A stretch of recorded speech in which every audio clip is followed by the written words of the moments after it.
భారత నౌకాదళంలో పూర్తి స్వదేశీ పరిజ్ఞానంతో తయారైన యుద్ధ విమాన వాహక నౌక ఐఎన్ఎస్ విక్రాంత్ మరో చారిత్రాత్మక బయలురాయిని అధివించి సముద్ర గర్భంలో నిరంతర కార్యకలాపాలు సాగిస్తూ అత్యంత క్లిష్టమైన 1000వ అరెస్టెడ్ ల్యాండింగ్ విజయవంతంగా పూర్తి చేస్తున్న యుద్ధ సన్నద్ధతను చాటుకుంది అన్నటువంటి వార్తని హైలైట్ చేశారు.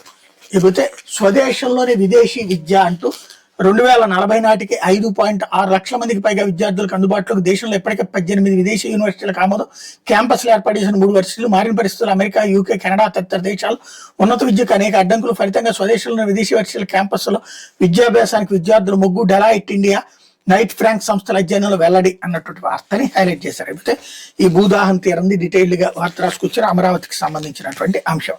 లేకపోతే ఆంధ్రజ్యోతి వచ్చేటప్పటికి 165 మంది బాలికల మృతదేహాల సామూహిక ఖననం, సమాధుల ఫోటోను పోస్ట్ చేసిన ఇరాన్ విదేశాంగ మంత్రి. లెబనాన్లోకి ఇజ్రాయెల్ దళాలు ప్రత్యక్ష పోరుకు సిద్ధమన్న హెజ్బుల్లా అదనపు బలగాలు మోహరించిన ఇజ్రాయెల్ సరిహద్దుల్లోని 80 గ్రామాలను ఖాళీ చేయాలంటూ ప్రజలకు సైన్యం హెచ్చరికలు. అసలైన యుద్ధం ముందుంది అంటూ మా వద్ద భారీగా ఆయుధాలను వాటితో ఎన్నాళ్ళైనా యుద్ధం చేయొచ్చు. ఇరాన్ నాయకత్వంతో పాటు వైమానిక నౌకాదళాలు తుడిచిపెట్టుకుపోయాయి. ఇరాన్ చర్చలు కోరుతోంది కానీ ఇప్పటికే చాలా ఆలస్యమైంది అని చెప్పా ట్రంప్. ఇరాన్ పై ఇజ్రాయెల్, అమెరికా భీకర దాడులు. ఇరాన్ కొత్త రక్షణ మంత్రి మృతి. టెహ్రాన్ బుషహార్ ఎయిర్పోర్ట్ లో విధ్వంసం, ఒక ప్రయాణికుల విమానం ధ్వంసం.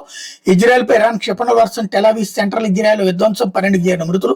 సౌదీలోని అమెరికా ఎంబసీపై డ్రోన్ దాడులు. గల్ఫ్ దేశాలను ఎంబసీలను మూసివేస్తున్న అమెరికా. స్వదేశానికి సిబ్బంది తరలింపు. ఇరాన్ సార్వభౌమత్వాన్ని కాపాడుకునేందుకు ప్రయత్నిస్తాం చైనా విదేశాంగ మంత్రి.